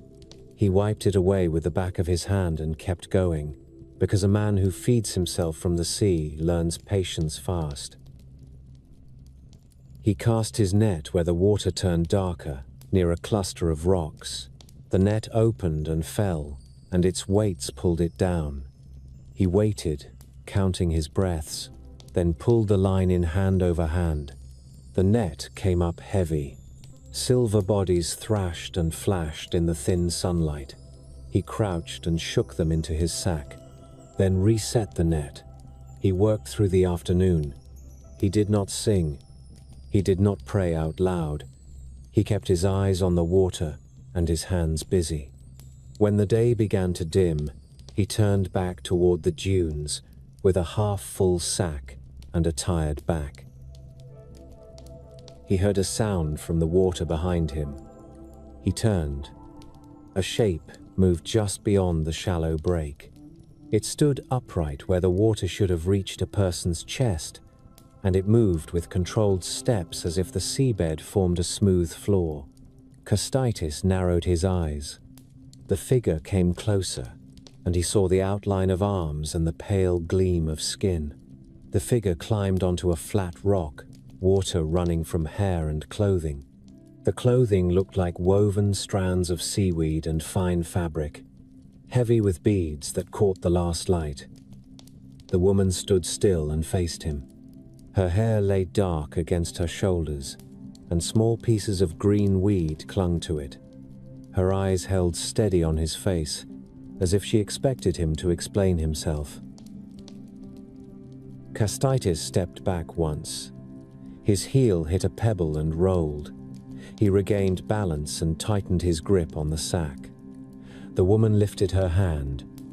Her fingers were long and clean, nails short. She pointed toward the fish in the sack, then pointed toward the water. Kastitis understood the gesture. He set the sack down and opened it. He lifted a fish out with both hands. Its body flexed and slapped his palm. He carried it to the water and threw it back. It hit the surface and vanished. He returned to the sack and took another, then another. He emptied the sack until only scales and water remained. The woman watched without moving. When he finished, she stepped off the rock and walked closer until the water reached her ankles. She stopped at the edge of the wet sand and looked at his face again, close enough for him to see a small scratch on her cheek, as if a shell had caught her skin. She spoke his name. Kastitis froze because he had not said it. He asked her how she knew it. She spoke again and gave her own name, Duratia.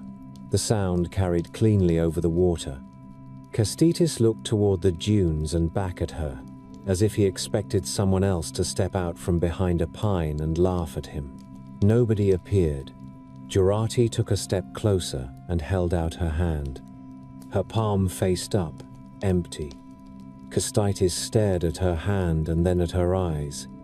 He placed his fingers in her palm. Her skin felt cool from the water. Her grip closed gently around his fingers, then tightened enough to make it clear she could pull him forward if she chose. She pulled him forward. Kastitis stumbled once, then found footing. His boots filled with water. He tried to pull back and found her strength held him. He opened his mouth and made a short sound. Jurati did not respond with words. She kept walking. Water rose to his knees, then to his waist, then to his chest. He gasped when cold water hit his skin under his shirt. He tried to breathe steadily. Juratia moved without hesitation. Kastitis kicked and swam when the ground dropped away.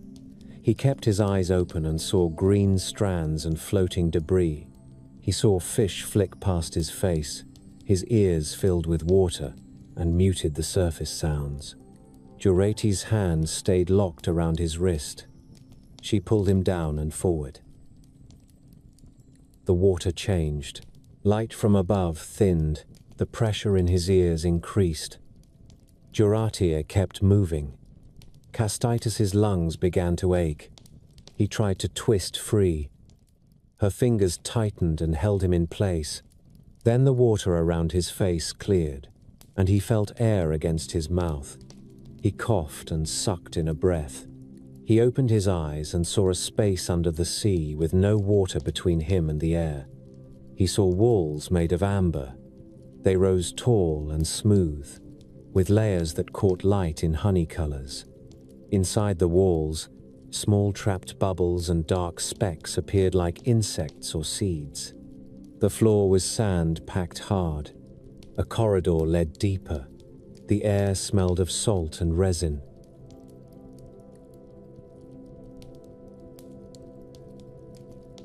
Kastitis stood bent forward, hands on knees, coughing. Jurate walked ahead as if this place belonged to her. She turned and watched him until his breathing steadied. Then she walked deeper into the amber halls. Kastitis followed because he saw no other path. He stepped carefully. His boots left wet prints that slowly faded on the sand. Light came from above through the amber walls, filtered and warm in color, and the glow made his wet clothes shine. He reached out and touched the wall with his fingertips. The amber felt hard and smooth. He pressed harder.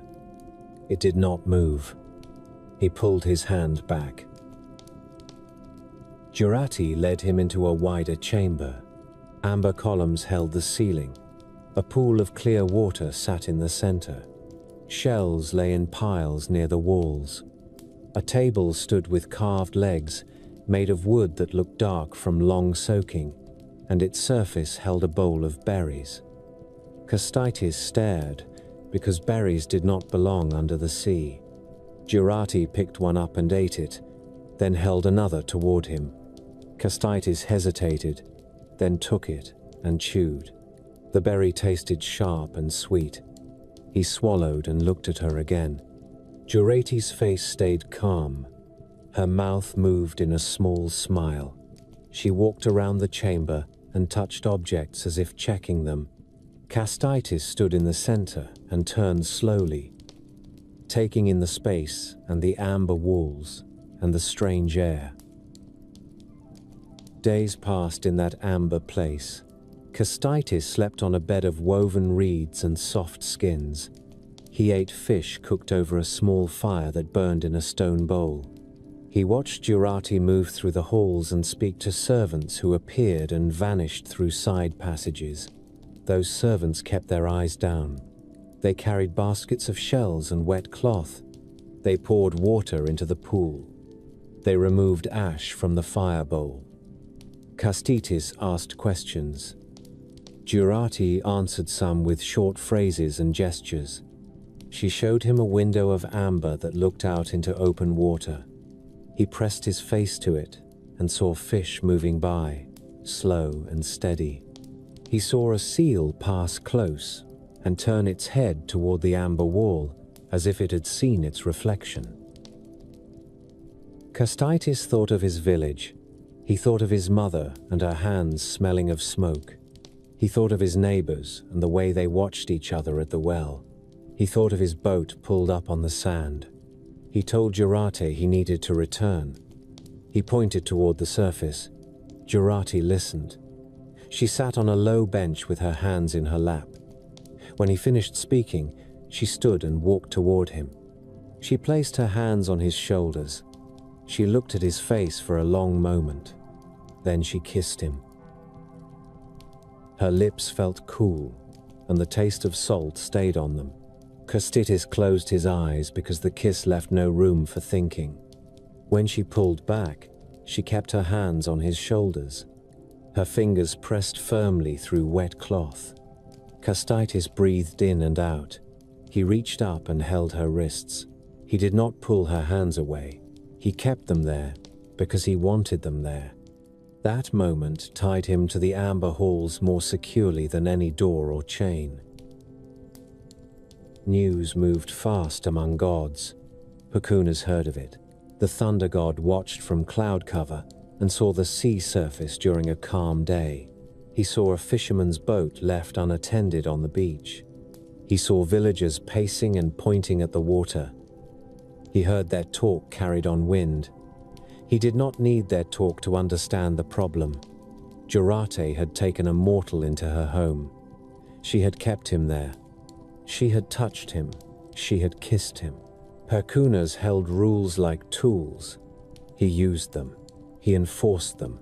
He decided the sea needed a lesson that would reach shore and stay in memory. A storm formed by late afternoon. Clouds rolled in fast and lowered until they covered the sun. Wind pushed waves into taller sets, and the water began to hit the rocks with loud impacts. Fishermen on the shore pulled boats higher onto sand. Women gathered children and walked them back toward houses. Dogs barked and ran in tight circles. Trees bent. Rain fell in cold sheets. Lightning struck the sea in bright flashes that showed white foam on the wave crests. Thunder followed in repeated blows. People on shore crouched and kept their heads down, because a bolt that hits water close to shore can kill. Under the sea, the amber halls lit in sudden pulses from above. Castitis stood in the main chamber, with his hands on a table, bracing himself. He felt vibrations through the floor. He heard dull sounds, like heavy impacts against stone. Jurati entered the chamber at speed. Her hair hung loose. Water dripped from it.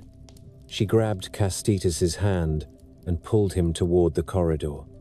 He stumbled and followed. The corridor shook. Small amber fragments loosened from a joint in the ceiling and fell, tinkling against the sand. Jurati looked up and tightened her grip.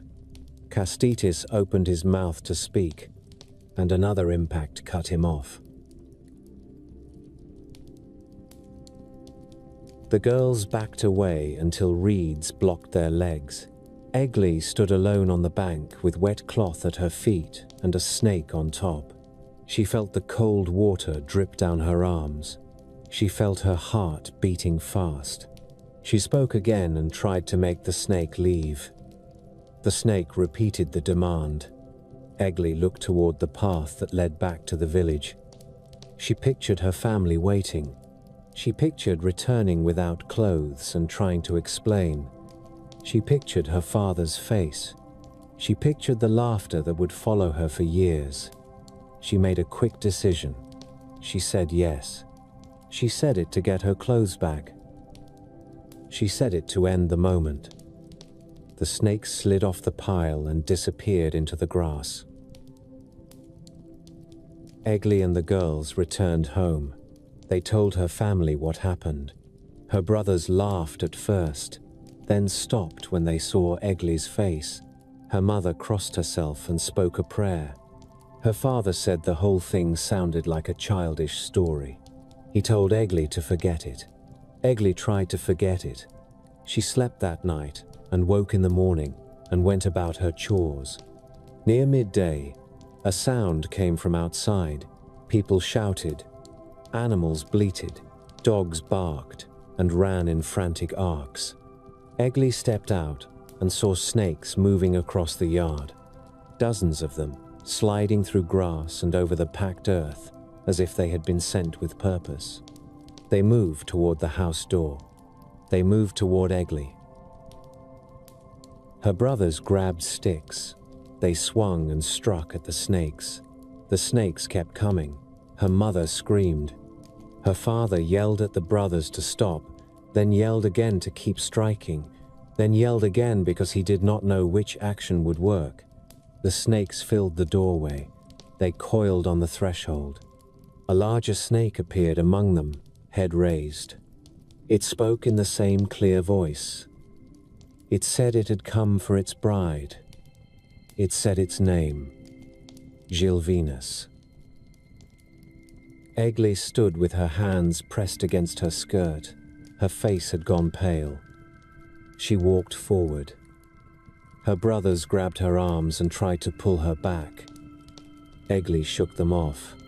She looked at the snake and spoke again, asking for time. Gilvinus agreed. He gave her a set of tasks. In some tellings, he demanded she bring 3 items, each difficult to obtain. Egli listened and nodded. She carried out the tasks with help from her family.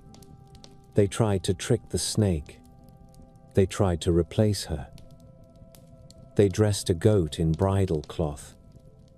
They sent a servant girl. They sent another. Each time, the snake rejected the substitute. It spoke the bride's name again and waited. Egli watched the attempts fail. She watched the snakes return each time, persistent, filling the yard again. She realized the demand would not fade. She stopped resisting. She prepared herself. She put on clean clothes. She braided her hair. She kissed her mother and father. She held her brother's hands and then let go. Gilvinus led her to the water. Snakes moved around her feet as they walked, and the ground seemed to shift with them. Egli stepped into the river. Cold water rose around her legs. She kept walking. Gilvinus moved ahead, and the snakes followed. The water deepened. Egli began to swim. Her hair loosened and floated around her head. She tasted river water and coughed. Then the water changed around her.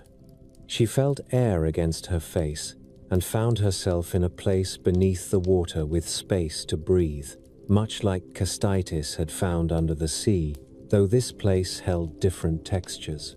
Stones formed the walls. Green weed hung in curtains. Shells lay scattered on the floor. Light filtered through water above and moved in shifting patterns on the stones. Gilvinus stood in front of her in the shape of a man. His hair hung wet. His skin shone with moisture. His eyes held a steady look that did not blink often. Egli stood dripping and hugged her arms around herself. Gilvinus spoke to her in a calm voice. He called her his wife. He led her to a chamber with a bed of soft reeds and a low table with food laid out. Egli ate because hunger arrived in her body even during fear. She chewed slowly and swallowed. She watched him across the table. He watched her back. Their marriage began in that place. It continued because days kept arriving. Egli bore children. She gave birth underwater with other women helping, women with wet hands and firm grips. The children grew and learned to walk on the stone floor. They learned to swim and to stand in air spaces underwater. They learned the rules of that household. They also learned their mother came from the surface, because Egli spoke of the village and the sun and the smell of smoke from a hearth. The children asked to see it. Egli held them close and remembered her mother's hands and the yard and the sound of her brothers laughing. She felt a pull toward the surface that did not fade. After years, she asked Gilvinus for permission to visit her family. He listened. He agreed. He gave her a phrase to use at the water's edge to summon him and the path back. He warned her to keep the phrase secret. He warned her to speak it only herself. Egli promised. She took her children and rose to the surface. She walked back into her village with wet skirts and a tired face. Her mother cried when she saw her. Her father stood with his mouth open and then stepped forward and held her shoulders. Her brothers stared at the children and then at Egli, trying to decide whether to smile or to shout. They did both. Egli stayed for a time. Her children ran in the yard. They touched chickens and laughed. They ate bread and drank milk. They slept on benches near the hearth. They asked questions about every object. They asked why smoke rose from the roof. They asked why people kept animals inside wooden walls. Egli watched them and felt relief and worry at once, because she had brought river children into a village that did not understand them. Her brothers watched too. They saw the children's strange ease around water. They saw the way the children stood still when they heard snakes moving in grass. They decided Gilvinus had taken too much from their family. They pressed Egli for the secret phrase. She refused. They asked again. She refused again. They waited until the children went out to play. They followed them and offered sweets and small gifts. They asked the phrase as if it were a game. The youngest child spoke first. Then another confirmed it. The phrase left their mouths and entered the brothers' ears. The brothers returned to the river without telling Egli. They stood on the bank and shouted the phrase. Gilvinus rose from the water. He appeared first as a snakehead breaking the surface, then as a man lifting up from the river with water running down his chest. He looked toward the shore and saw the brothers holding clubs and axes. He opened his mouth to speak. One brother swung an axe and struck him in the shoulder. Another struck him across the head. Gilvinus fell back into the water. Blood spread in the current. The brothers kept striking until he stopped moving. They dragged the body to the bank and left it there, water running from it onto the mud. They turned and walked away with tight faces and fast breathing.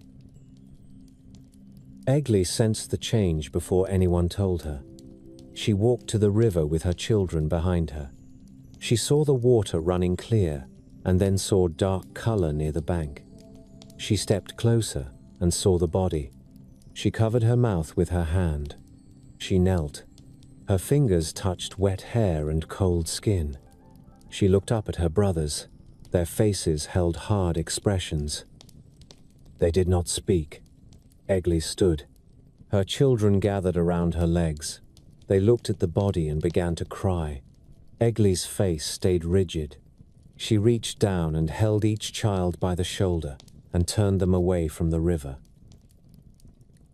She spoke to her children with a flat voice and told them to stand in a line. They stood. They shook. She looked at each one and spoke words that changed their bodies. She changed them into trees. One became an oak. One became an ash. One became a birch. One became a trembling aspen. Their human forms vanished. Trunks rose from the ground where they had stood. Branches spread. Leaves appeared. The transformation left no blood. It left wood and bark and roots pushing into soil. Egli stepped back and stared at the new trees. Her mouth tightened. Then she changed herself. In some tellings, she became a spruce or a fir. In others, she became a tree with drooping branches. Her human body vanished, and a trunk stood in her place. The village yard held new trees where a family had stood minutes before. People walked past those trees for years. They touched bark. They broke off small twigs. They pointed the children to them and told them to keep their voices low. They used the story to explain why certain trees shook in wind, because the aspen leaves flutter easily and make a constant sound. They used the story to warn against betrayal. They used the story to warn against bargains with creatures from water. They used the story to explain why grief sometimes stays longer than a lifetime. On the coast, people continued to pick up amber after storms, rubbing sand off with rough thumbs. Inland, people continued to hang rowan and iron near cradles, leaving small offerings by the hearth. Both kinds of stories stayed in circulation because the land provided proof in physical things. Amber sat in a palm. Trees stood in a yard. Lightning split a trunk. A river carried dark color when something bled. People remembered with their hands and eyes. Men on horseback rode into a village at the edge of a sacred grove. Their boots were muddy. Their cloaks held rainwater in dark patches. A wooden cross rose from the led rider's saddle, tied on with cord.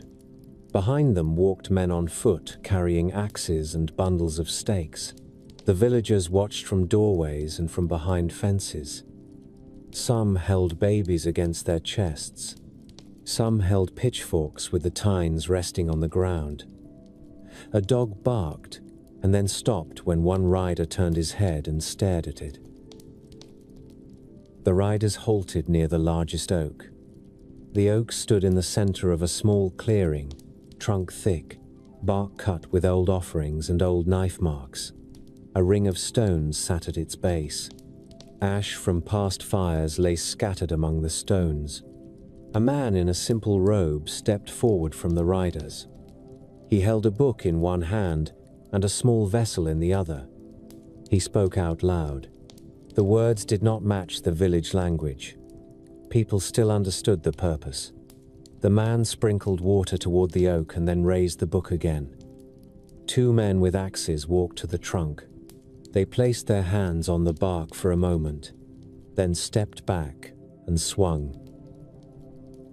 The first blow cut into the wood and left a pale wound. Chips flew. The second blow landed lower. The third landed higher. The rhythm settled. Axe head striking, wood cracking, breath forced out. The oak did not fall quickly. It held. It swayed once when a gust of wind hit its crown. The men kept swinging. Villagers watched with tight faces. An old woman took a small piece of bread from her apron pocket and held it in her fist until it crushed. A boy stepped forward and then stopped when his mother caught his shoulder and pulled him back. When the oak fell, it landed with a heavy sound that shook the ground. Branches snapped. Leaves scattered. The men with stakes moved in and began driving them into the earth around the stump. They hammered fast. The man in the robe walked the circle and spoke again. A few villagers crossed themselves because they had seen others do it. Others kept their hands still at their sides. Nobody shouted. Nobody ran. Everyone watched. That night, a fire burned in a hearth in the same village. A woman banked the coals and covered them with ash. She placed a small crumb of bread near the hearthstone with 2 fingers. She did it with a quick motion and a glance toward the door. Her husband sat on a bench and sharpened a knife on a stone. The sound stayed steady.